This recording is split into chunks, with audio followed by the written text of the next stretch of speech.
అవకాశం పోగొట్టుకున్నాక దేవుడు నుండి శ్రేష్టమైన చేతులిచ్చాడు.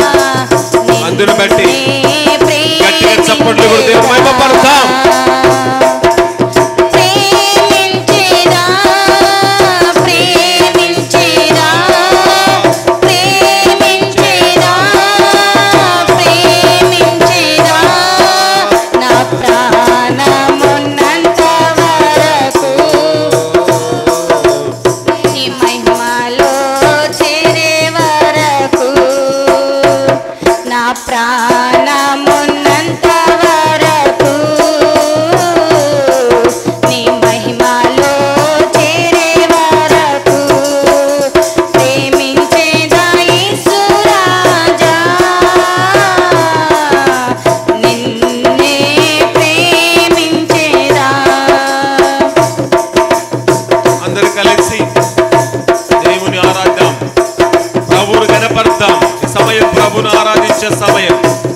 నిర్లక్ష్యంగా కూడా గట్టిగా చప్పలుగొద్దు మన కంటలను విప్పి ప్రార్థిస్తూ దేవుని స్తుతిస్తూ కొనియాడుతూ ముందుకు వెళ్దాం.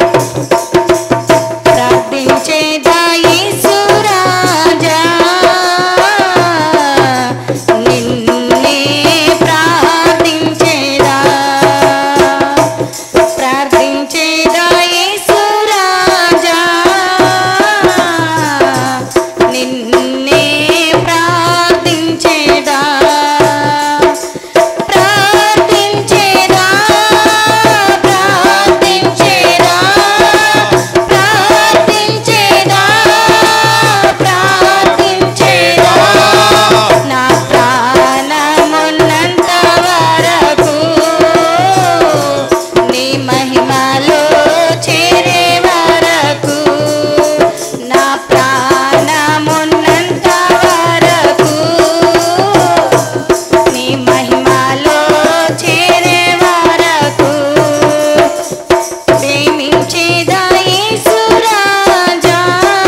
అందరి తలలో ఉంచి కళ్ళు మూసుకుంటే ప్రార్థన చేసుకుందాం. భూత వర్తమాన భవిష్యత్ కాలమందున మా ప్రియ పరలోకపు తండ్రి, నీ ఘనమైన బాధల స్తుతులు స్తోత్రాలు చెల్లించుకొనుచున్నాం ప్రభువా. అవును తండ్రి, గడిచిన ఆదివారం దినం మొదలుకొని ఈ ఆదివారం దినం వరకు నీవు కాచి కాపాడి నీ సజీవ లెక్కలో మమ్మల్ని ఉంచినందుకు నీకే కృతజ్ఞతాస్తుతులు చెల్లించుకొనుచున్నాం ప్రభువా. అవును తండ్రి, ఇక్కడ వచ్చిన ప్రతి బిడ్డను కూడా పేరు పేరు వసన దీవించమని అడుగుతున్నాం ప్రభువా. అయ్యగారు వాక్యములకి వెళుతుండగా ఆ వాక్యమంతటిలో కూడా నీవే తోడునీడగా ఉండి ముందుకు నడిపిస్తావని యేసు దివ్యమైన నామములు అడిగి వేడుకొనుచున్నాము తండ్రి, ఆమేన్. ధ్యానించుకుందాం. అంతకంటే ముందు యొక్క శ్రేష్టమైన సమయం, శ్రేష్టమైన జీవితం, శ్రేష్టమైనది నన్ను ప్రసాదించిన ఆ దేవాతి దేవునికి మొట్టమొదటిగా హృదయపూర్వకముగా శిరస్సు వంచి కృతజ్ఞతాస్తుతులు చెల్లిస్తూ ఉన్నాం. అలాగే ఓపికతో కూర్చున్న మీకందరికీ మన ప్రభు అయిన యేసుక్రీస్తు నామమున మీకందరికీ శుభాభివందనాలు తెలియజేస్తూ ఉన్నాం. క్రీస్తునందు ప్రేమైన వారలారా, అందరూ బాగున్నారా? చెప్పండి, బాగున్నారా? ఓకే. దేవుడు అందరిని కూడా బాగుగా ఉంచాడు గనక అందును బట్టి దేవునికి గట్టిగా చప్పట్లు కొడుతూ ప్రభువును అభినందించాలని ప్రభు నామమును తెలియజేస్తూ ఉన్నాం. క్రీస్తునందు ప్రేమైన దేవుని ప్రజలారా, నేటి సమయానికి, నేటి ఆరాధన కార్యక్రమమునకు ఏర్పాటు చేయబడిన వాక్య భాగాన్ని చదవగా మనమందరము విన్నాం. విన్నామా లేదండి? విన్నామా లేదా? విన్నాం. అలాగే నేటి ఆరాధన కార్యక్రమానికి, నేటి దినానికి ఏర్పాటు చేయబడిన ధ్యానాంశము మన జీవిత శైలి అనే ధ్యానాంశంపై కొద్ది నిమిషాలు దేవుని వాక్యాన్ని మనము ధ్యానించుకుందాం. ఏ అంశంపై మనం ధ్యానించబోతున్నామండి? మన జీవిత శైలి అనే ధ్యానాంశంపై మనము ధ్యానించబోతూ ఉన్నాం. అంటే మన జీవిత శైలి ఏ విధంగా ఉండాలో, మన జీవిత శైలి ఏ విధంగా ఉండకూడదో ఈ సమయములో పరిశుద్ధాత్మ దేవుడు బహు స్పష్టముగా తెలియజేయబోతూ ఉండగా మనమందరము శ్రద్ధగా విని విశ్వసించువారుగా ఉండాలని ప్రభు నామమున తెలియజేస్తూ ఉన్నాం. క్రీస్తునందు ప్రేమైన దేవుని బిడ్డలారా, చూడండి, మన జీవిత శైలి మొట్టమొదటి చూడండి, యెహోవా యందు భయభక్తులు కలిగి ఉండాలి. మన జీవిత శైలి ఎలా ఉండాలంట? ఎలా ఉండాలంట? యెహోవా యందు భయభక్తులు కలిగి ఉండాలి. కనుక మన జీవిత శైలిలో, మన జీవిత విధానములో ఇంతవరకు, ఈ రోజు వరకు నువ్వు దేవుని యందు భయభక్తులు కలిగి ఉండక నువ్వు జీవిస్తూ ఉంటే, ఈ సమయములో నుంచి, ఈ వేళలో నుంచైనా యెహోవాయందు భయభక్తులు కలిగి జీవించువారముగా ఉండాలి. యెహోవాయందు భయభక్తులు కలిగి ఉండటం అది మనకు ఆశీర్వాదం. యెహోవాయందు భయభక్తులు కలిగి ఉండటం అది మనకు క్షేమకరం.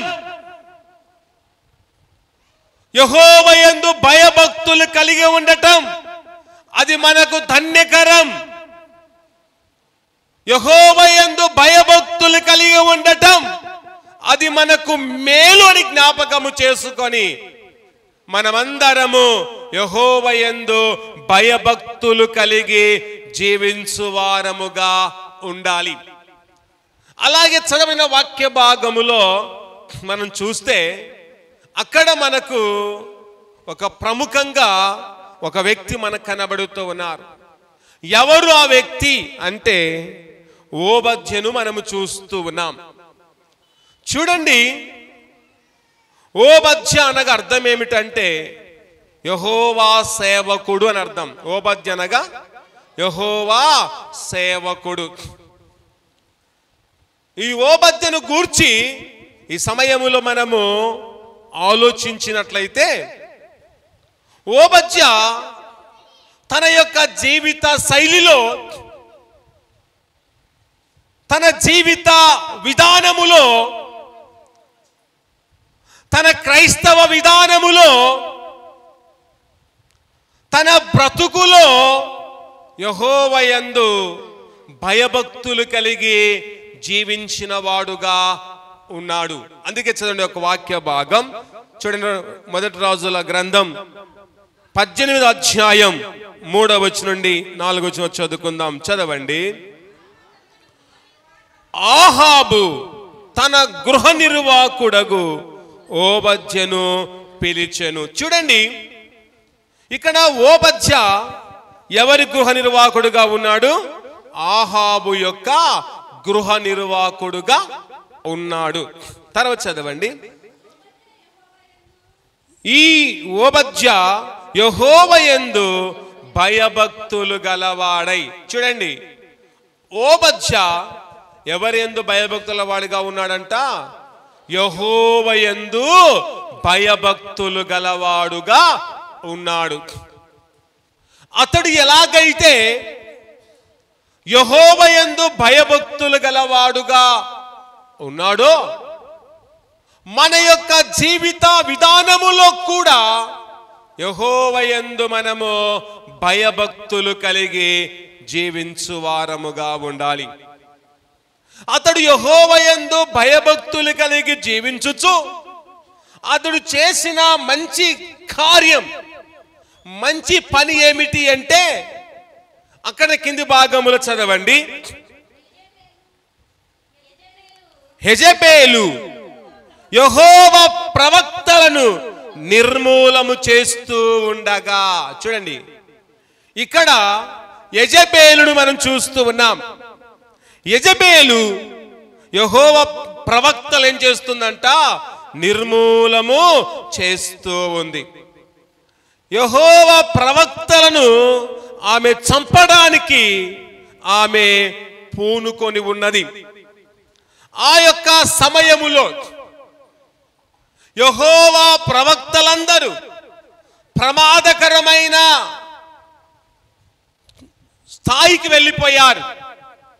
యెహోవా ప్రవక్తలు ప్రమాదానికి దగ్గరలో ఉన్న సమయములో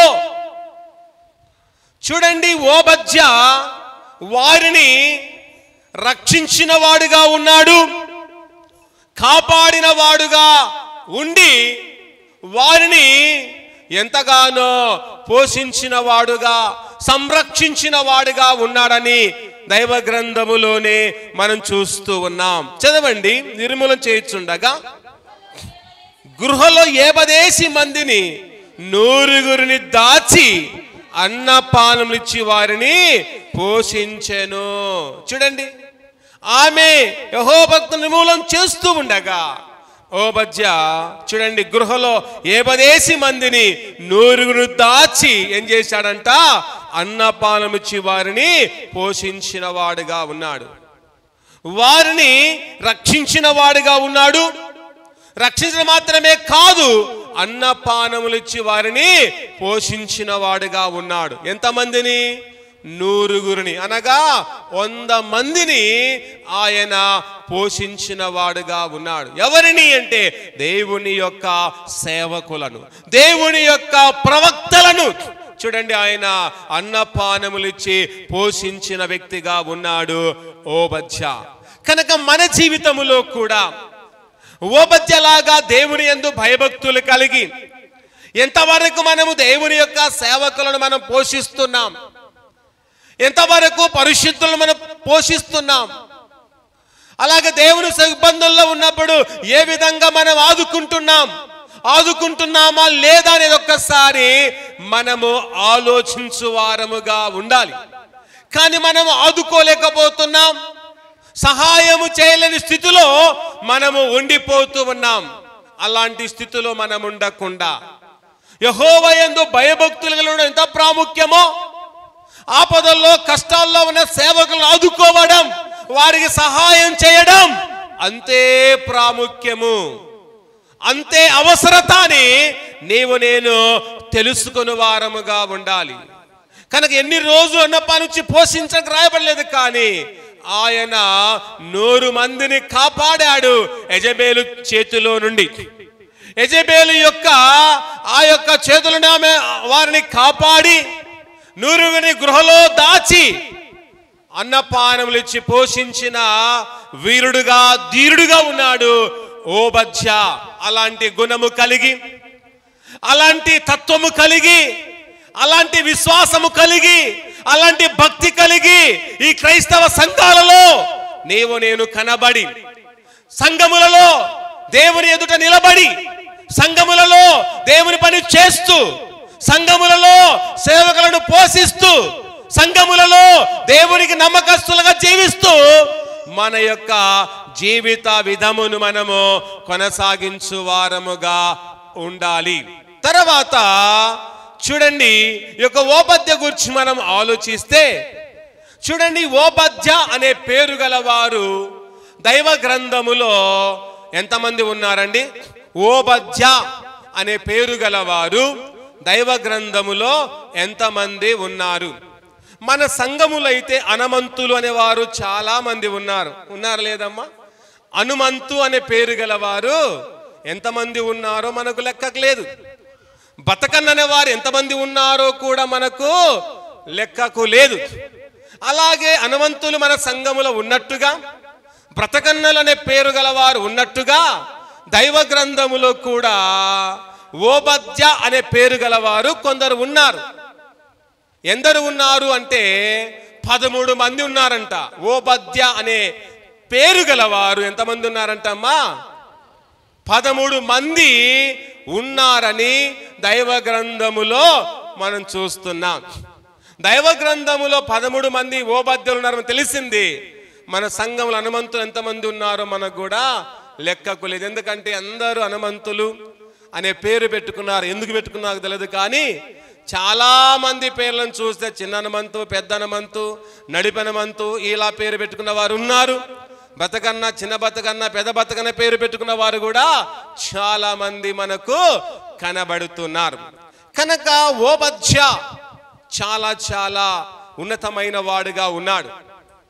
ఓబద్యా అలా దేవుని యందు భయము కలిగి, భక్తి కలిగి జీవించడం ద్వారా, యెహోవా ప్రవక్తలను అతడు కాపాడుట ద్వారా, అతడు పోషించడం ద్వారా, సంరక్షించడం ద్వారా అతని జీవితం ధన్యకరముగా, ఆశీర్వాదకరముగా, మేలుకరంగా మార్చబడినదని మనమందరము జ్ఞాపకము చేసుకోవాలి. 100 మంది చూడండి ప్రవక్తలను పోషించాడు. వారిలో కూడా ఎవరున్నారండి? ఏలియా ఉన్నాడంట. ఆ ప్రవక్తలు ఎవరున్నారంట? ఏలియా కూడా ఉన్నాడు. ఏలియాను కూడా అతడు పోషించిన వాడుగా ఉన్నాడని నేను తెలుసుకొని వారముగా ఉండాలి. తర్వాత రెండవ విషయం చూడండి, మన జీవిత శైలి సంపూర్ణులగుటకు సాగిపోదము. మన జీవిత శైలిలో మనం ఎలా సాగిపోవాలంటమ్మా? సంపూర్ణులగుటకు సాగిపోయే వారముగా ఉండాలి. కనుక మనం సంపూర్ణులగుటకు సాగిపోతున్నామా? సాగిపోలేక మనము చతికిల పడిపోతున్నాం. ఒక్కసారి ఆలోచించాలి. కనుక ఈ సమయములో నుండి, ఈ వేళలో నుండి మనమందరము కూడా సంపూర్ణులగుటకు మనము సాగిపోయే వారముగా ఉండాలి. ఆగిపోయే వారము కాక సాగిపోయే వారముగా ఉండాలి. ఆగిపోయే ఇంజన్ లాగా ఉండకుండా సాగిపోయే వారముగా ఉండాలి. ఆరిపోయే దీపములాగా ఉండక సాగిపోయే వ్యక్తులముగా ఉంటూ మనమందరము సంపూర్ణులుగా మనము మార్చబడాలి. ఇంతవరకు నీ జీవితంలో అసంపూర్ణత అనేది ఉంది. నీ క్రైస్తవ జీవితంలో అసంపూర్ణత కొట్టొచ్చినట్టుగా కనబడుతూ ఉంది. అసంపూర్ణత నీ నుండి వెళ్ళిపోవాలి. అసంపూర్ణత నీ నుండి పారిపోవాలి అంటే మనమందరము ఖచ్చితముగా ప్రభుపై ఆధారపడి, ప్రభుపై విశ్వాసముంచి సంపూర్ణులగుటకు ఖచ్చితంగా మనము సాగిపోతూ ముందుకు మనము వెళ్ళిపోయే వారముగా ఉండాలి. అందుకే దైవ గ్రంథములో చూడండి, హెబ్రీయులకు రాసిన పత్రిక 6వ అధ్యాయము 1వ వచనము నుండి 2వ వచనం వరకు చదువుకుందాం. హెబ్రీయులకు రాసిన పత్రిక 6వ అధ్యాయం 1, 2 వచనాలను మనము చదువుకుందాం. చదవండి. కాబట్టి ఏమి విడిచిపెట్టాలంట? ఏ క్రియలు? నిర్జీవ క్రియలను విడిచిపెట్టి మారు మనసు పొందుటయు. చూడండి, నీవు నేను మారు మనసు పొందాలి. ఏం పొందాలమ్మా? మారు మనసు పొందాలి. కనుక మారు మనసు పొందాలి అంటే మనం ఏమి విడిచిపెట్టాలంట? నిర్జీవ క్రియలను మనము విడిచిపెట్టాలి. నిర్జీవ క్రియలు అనగా మృతమైన క్రియలను నీవు నేను ఏం చేయాలి? విడిచిపెట్టిన వారముగా ఉండాలి. విడిచిపెట్టి మనమందరం ఏం పొందాలమ్మా? మారు మనసు పొందాలి. కనుక మనము మారు మనసు పొందుతున్నామా? నీలో మారు మనసు ఉందా అనేది ఒక్కసారి ఆలోచించాలి. కానీ నీలో నాలో మారు మనస్సు అనేది లేదు. మారు మనస్సు అనగా చూడండి, మరొక మనస్సు అనగా నూతన మనసు పొందడమే మారు మనస్సు అని మనము జ్ఞాపకము చేసుకొని, ఇంతవరకు మారు మనసు పొందలేని వ్యక్తిగా నువ్వు మిగిలిపోయావు. మారు మనసు పొందలేని వ్యక్తిగా నువ్వు జీవిస్తున్నావు. మారు మనసు పొందలేని వాడు నిజమైన క్రైస్తవుడు కాదు. మారు మనసు పొందని వారు నిజమైన విశ్వాసిగా కొనసాగలేడు. కనుక నిజమైన క్రైస్తవుని కొనసాగాలన్నా, నిజమైన విశ్వాసిగా కొనసాగాలన్నా నీలో నాలో మారు మనసు అనేది చాలా చాలా అవసరమై ఉన్నదని మనము తెలుసుకోవాలి. తర్వాత చదవండి.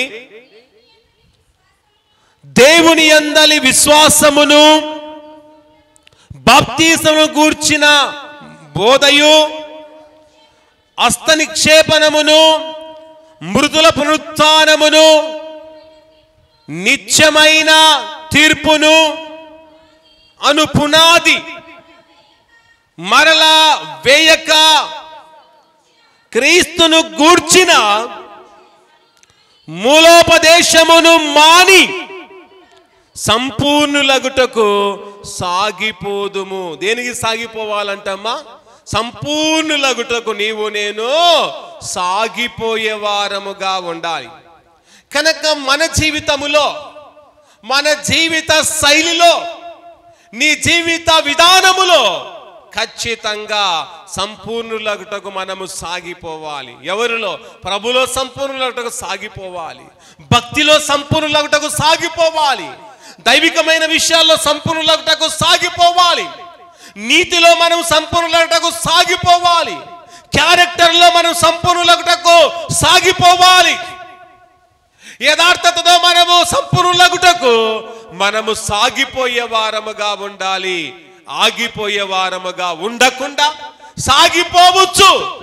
మన జీవిత విధమును, మన జీవిత శైలి దేవునికి మనము అప్పగించుకొని సమర్పించుకొని ఈ లోకములో మనము బ్రతుకువారముగా ఉండాలి.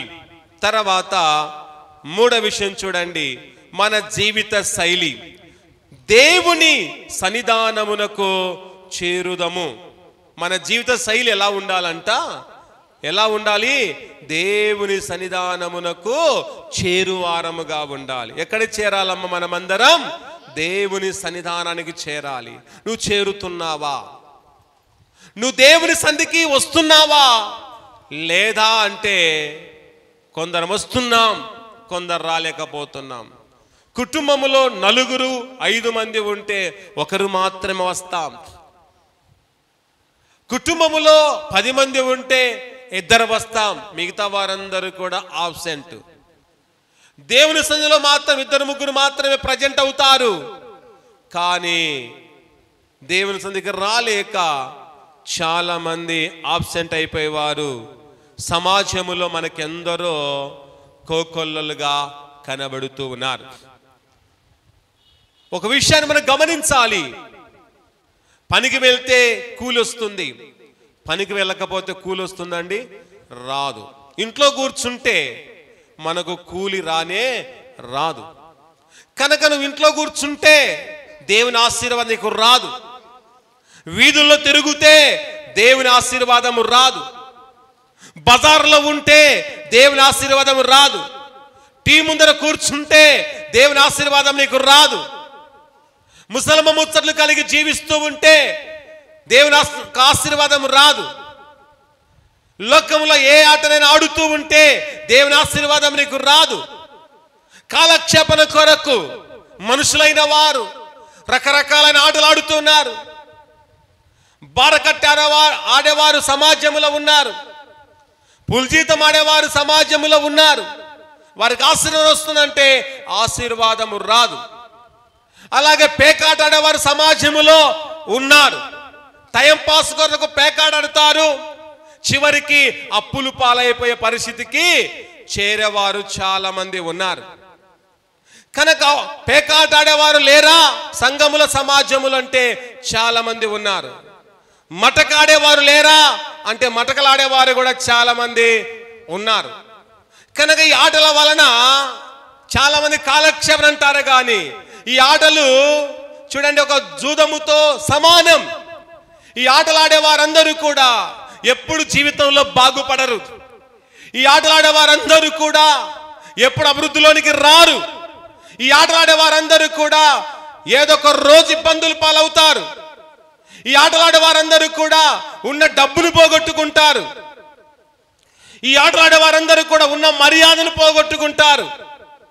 ఈ ఆటలు ఆడేవారందరూ కూడా చివరికి ఆస్తిపాస్తులు కోల్పోయి పిల్లలను బికారులుగా చేసి దిక్కులేని వారుగా చేసి వెళ్ళిపోయేవారు సమాజములో చాలా మంది ఉన్నారు. కనుక ప్రియ నేస్తమా, ఇలాంటి ఆటలు ఆడేవారు మన సంఘములో ఉంటే మానుకోవడం మంచిది.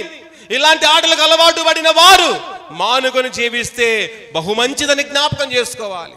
ఈ ఆటలాడినంత మాత్రాన ఐశ్వర్యం నీకు రాదు. ఈ ఆటలాడినంత మాత్రాన దేవుని ఆశీర్వాదం నీకు రాదు. కానీ నువ్వు దేవుని సన్నిధికి వస్తే ఆశీర్వాదం, దేవుని సన్నిధిలో ఉంటేనే నీకు ఐశ్వర్యం, దేవుని సన్నిధిలో ఉంటేనే నీకు దీవెన, దేవుని సన్నిధిలో ఉంటేనే సమృద్ధి అని జ్ఞాపకం చేసుకొని దేవుని సన్నిధికి మన జీవిత శైలిలో దేవుని సన్నిధికి చేరాలి. దేవుని సన్నిధిలో మనమందరము ఉండువారముగా ఉండాలి. అందుకే దైవ గ్రంథములో చూడండి, హెబ్రీయులకు రాసిన పత్రిక 10వ అధ్యాయము 22వ వచనాన్ని మనం చదువుకుందాం. మనస్సాక్షికి కల్మషము తోసకుండునట్లు ప్రోక్షింపబడిన హృదయము గలవారును నిర్మలమైన ఉదకముతో స్నానము చేసిన శరీరములు గలవారై యుండి విశ్వాస విషయములో సంపూర్ణ చేత కలిగి యథార్థ హృదయముతో మనము దేవుని సన్నిధానమునకు చేరుదుము. ఎలా చేరాలంట దేవుని సంధికి? ఎలా చేరాలంట? మనమందరము యథార్థమైన హృదయముతో మనమందరం ఎక్కడికి చేరాలమ్మా? సినిమా హాల్లోకి చేరాలనా? ఎక్కడికి చేరాలి? దేవుని సన్నిధానానికి చేరాలి. మనం ఎక్కడికి చేరుతున్నాం? సినిమా హాల్లోకి చేరుతున్నామా, లేక వ్యర్థమైన పాడైన గృహాల్లోకి చేరుతున్నామా? ఒకసారి ఆలోచన చేయాలి. కనుక ఇంతవరకు యథార్థ హృదయముతో నువ్వు దేవుని సంధికి చేరలేని వ్యక్తిగా నువ్వుంటే ఈరోజు ఖచ్చితంగా నువ్వు నేర్చుకోవాలి. ఏమి నేర్చుకోవాలంటే యథార్థ హృదయము దేవుని సంధికి రావడం, చేరడం నేర్చుకోవాలి. మన పిల్లలను స్కూల్కు చేర్చినట్టుగా, మనం పనుల్లో చేరిపోయినట్టుగా, మనం పనుల్లో దూసుకుని వెళ్ళినట్టుగా మనం కూడా దేవుని సన్నిధికి దూసుకొని రావాలి. మనం కూడా దేవుని యొక్క సన్నిధిలోకి చేరిపోవాలి. దేవుని యొక్క సన్నిధి మనకు ఆత్మీయ పాఠశాల. దేవుని యొక్క సన్నిధి మన జీవితాలను దిద్దే పాఠశాల. దేవుని సన్నిధి మన జీవితాలను బాగు చేసే గొప్ప పాఠశాల గనక ఈ పాఠశాలలోనికి మనము చేరిపోయే వారముగా ఉండాలి. మన పిల్లలు స్కూల్లో చేర్చాలంటే డబ్బు కట్టాలి.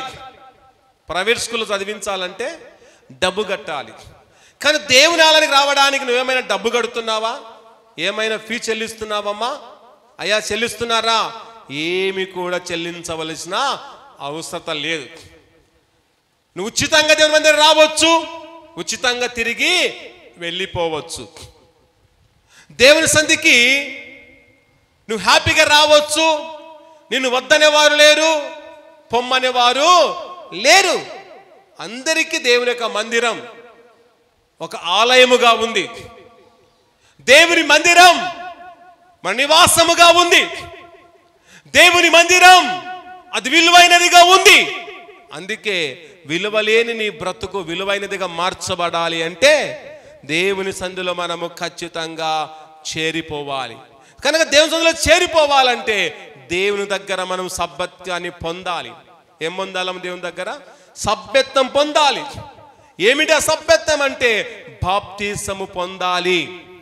కనుక నువ్వు బాప్తీసం పొందకుండా ఇంకా నువ్వు తిరుగుతుంటే యేసు నామమున బాప్తీసము పొంది యేసు ద్వారా సభ్యత్వాన్ని పొందుకొని, యేసు ద్వారా వారసత్వమును పొందుకొని, దేవుని ద్వారా చక్కటి చూడని బాంధవ్యాన్ని పొందుకొని దేవుని మందిరములోనికి మనము చేరి దినదినం ఆయన వాక్యాన్ని మనము చదువుకోవాలి. ఆయన ఆత్మీయ పాఠాలను మనము చదువుకోవాలి. ఆయన ఆత్మీయ పాఠాలు పదినము దేవుడు బోధిస్తుండగా వాటిని విని వాటి ప్రకారంగా జీవించే వ్యక్తులంగా ఉండాలి. ప్రతి క్రైస్తవుడు దేవుని మందిరములో నిత్యం ఒక విద్యార్థి. మీరు అనుకోవచ్చు, అయ్యో నాకు చదువు రాదు, నేను విద్యార్థిని అనుకోవచ్చు. కానీ దేవుని ఆలయములో మనమందరము విద్యార్థులమే. ఎందుకంటే ప్రతిదినము దేవుని వాక్యాన్ని చదవడము ఒక విద్యార్థి యొక్క పని.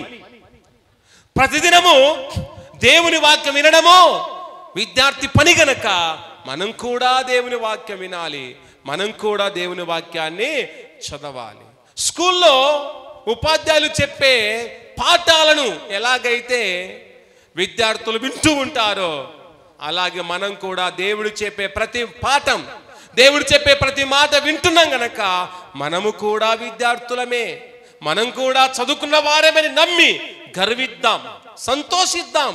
అయ్యా మీరు కాదు, మేము కూడా విద్యార్థులమని అందరితో చెప్పుతూ మీరు ఎలాగైతే స్కూల్ వెళ్తారో మేము కూడా దేవుని మందికి వెళతాం, మేము కూడా విద్యార్థులమని చెప్పుచు దేవుని సన్నిధిలో మనము ఆనందించు వారముగా ఉంటూ, యథార్థత లేని జీవితం నీలో ఉందేమో, యథార్థత అనేది నీలో కుదువై ఉంటే ఈరోజు నీవు నేను యథార్థ హృదయముతో దేవుని సన్నిధిలో చేరి దేవుని యొక్క సంపూర్ణమైన యథార్థత ఇంకా పరిపూర్ణంగా పొందిన వారముగా మనం ఉండాలని ప్రభు నామమున తెలియజేస్తూ ఉన్నాం.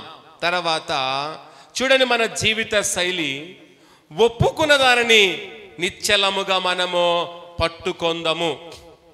నువ్వేదైతే ఒప్పుకుంటావో దాన్ని ఏం చేయాలంట? నిశ్చలముగా పట్టుకోవాలి. ఒప్పుకున్న దాన్ని నువ్వు విడిచిపెట్టకూడదు, కానీ దాన్ని చేత పట్టుకోవాలి. నీ జీవితంలో ఏదైతే ఒప్పుకుంటావో, నీ జీవితంలో ఏదైతే పొందావో దానిని విడిచిపెట్టకుండా ఏం చేయాలంట? పట్టుకొని వారముగా ఉండాలి. నీవు నేనేం చేస్తున్నామంటే దేవుని యొక్క వాగ్దానాన్ని పొందుతాం, దేవుని సన్నిధిలో ఏదో ఒకటి చేయాలని ఒప్పుకుంటావు, కానీ దాన్ని నెరవేర్చలేని వ్యక్తులుగా చాలామంది ఉన్నారు. దేవా నాకు మేలు చేస్తే అది ఇస్తాను, ఇది ఇస్తానని చాలామంది ఒప్పుకుంటారు. అనారోగ్య పరిస్థితుల్లో అనుకుంటారు, దేవా నాకు ఆరోగ్యం ఇస్తే నీకు అది ఇస్తాను నాయన, ఇది చేస్తాను, లేకపోతే నీ మందిరంలో సాక్ష్యం ఇస్తాను, లేకపోతే నీ మందిరంలో ఏదేదో కొదువు ఉందో అది చేయిస్తాను, అది కాకపోతే నాకు ఆరోగ్యం బాగిస్తే ఒక ప్రత్యేక కానుక ఇస్తానని ఈ విధంగా ఒప్పుకున్న వారు చాలా మంది ఉంటారు. ఎప్పుడు? అస్వస్థతగా ఉన్నప్పుడు, ఆపదల్లో ఉన్నప్పుడు, కష్టాల్లో ఉన్నప్పుడు ఇవన్నీ కూడా ఒప్పుకుంటారు. ఒప్పుకున్న తర్వాత ఏదో నా బిడ్డ ఈ విధంగా ఒప్పుకుంటుంది, ఈ విధంగా నా కుమారుడు వేడుకుంటున్నాడని దేవుడు దయచూపి ఆరోగ్యము ఆయుష్నిస్తే ఒప్పుకున్న దాన్ని వెంటనే ఏం చేస్తున్నారమ్మా? విడిచిపెట్టి జీవించేవారు చాలా మంది ఉన్నారు. క్రైస్తవులైన వారందరూ ఎలా ఉన్నారు అంటే ఆపద మొక్కులు మొక్కువారుగా ఉన్నారు. ఆపద ఉన్నప్పుడు దేవుని మొక్కడం, ఆపదిన తర్వాత వదిలిపెట్టే రకములో మనమందరము ఉన్నాం. అలాంటి స్థితిలో మనం ఉండకూడదు. చూడండి, ఒక కూర తయారు చేస్తున్నప్పుడు స్త్రీలకు బాగా తెలుసు, కూర తయారు చేస్తున్నప్పుడు ఖచ్చితంగా ఏం కావాలమ్మా? కరివేపాకు కావాలనో వద్దా? కావాలనో వద్దా? కావాలి. కరివేపాకు లేకపోతే కూర తయారు చేయడానికి ఎవరు కూడా ఇష్టపడరు, కానీ మొట్టమొదటనే కరివేపాకును వేస్తారు. అంతా కూర అయిన తర్వాత తినే సమయంలో కరివేపాకును ఏం చేస్తారన్నా? ఆనందరాజన్న తీసి పక్కన పారేస్తారు. కూర తయారు చేసేటప్పుడు ప్రారంభంలో ఏమవసరమైంది? కరివేపాకు అవసరమైంది. కూర అయిపోయిన తర్వాత కరివేపాకు అవసరం ఉందండి? లేదు గనక వెంటనే తీసి పక్కన పెట్టేస్తాం. అలాగే మనము కూడా అవసరం ఉన్నప్పుడు దేవుని వేడుకుంటాం, అవసరం తీరిపోయిన తర్వాత దేవా నీతో నాకు పని లేదని దేవుని పక్కన పెట్టి జీవించేవారు చాలా మంది ఉన్నారు. అది మనకు మంచిదా? అది ఎప్పటికీ మంచిది కానే కాదని జ్ఞాపకం చేసుకొని నీ జీవితంలో, నా జీవితంలో, నీ జీవిత శైలిలో, నీ బ్రతుకులో, నా బ్రతుకులో ఏదైతే ఒప్పుకున్నావో, ఏదైతే చేయాలనుకున్నావో అది నిశ్చలంగా పట్టుకొని అది నెరవేర్చే వారముగా, జరిగించే వారముగా ఉండాలని ప్రభునామను తెలియజేస్తూ ఉన్నాం. అందుకే దైవ వాక్యములో చూడండి, హెబ్రీయులకు రాసిన పత్రిక అక్కడిని 10వ అధ్యాయము 23వ వచనం చదువుకుందాం. వాగ్దానము చేసిన వాడు నమ్మదగిన వాడు. చూడండి, మన దేవుడు వాగ్దానము చేసిన వాడు ఎలాంటి వాడు అంటక? నమ్మదగిన వాడుగా ఉన్నాడు. కనుక నమ్మదగిన వాడు ఈ లోకంలో ఎవరైనా ఉన్నారా అంటే ఎవరు లేరు. నువ్వు అనుకోవచ్చు వారు నమ్మదగిన వారు, వీరు నమ్మదగిన వారు నువ్వు అనుకుంటావు. ఈ లోకములో ఎక్కడ వెతికినా నమ్మదగిన వారు ఎవరు లేరు, కానీ మన దేవుడే మనకు నమ్మదగిన వాడు. కనుక వాగ్దానము చేసిన దేవుడు ఆ వాగ్దానం నెరవేర్చడానికి సమర్థుడుగా ఉన్నాడు. ఒకవేళ దేవుని వాగ్దానం చేసింటాడు, ఒకవేళ వాగ్దానం చేసి ఒకవేళ సమయం గడిచిపోయిండవచ్చు. కానీ వాగ్దానం ఒకసారి చేయబడిన తర్వాత ఆ వాగ్దానం దేవుడు మర్చిపోకుండా, నువ్వు మర్చిపోయినా దేవుడు మర్చిపోకుండా, లేట్ అయినా నీ జీవితంలో లేట్ అయినా లేటెస్ట్గా తన వాగ్దానాన్ని దేవుడు నెరవేర్చువాడుగా ఉన్నాడు. కానీ మాట తప్పేవాడు కాదు. మనమైతే ఎన్నో మాటలు తప్పుతూ ఉంటాం. మాట మీద నిలబడేవారు సమాజంలో లేరు. మాట ఇస్తారు, మాటను తప్పేవారు కోకొల్లలుగా కనబడుతున్నారు. అందరిలాంటి వాడు కాదు మన దేవుడు. మాట ఇస్తే మాట నిలబెడతాడు, వాగ్దానం చేస్తే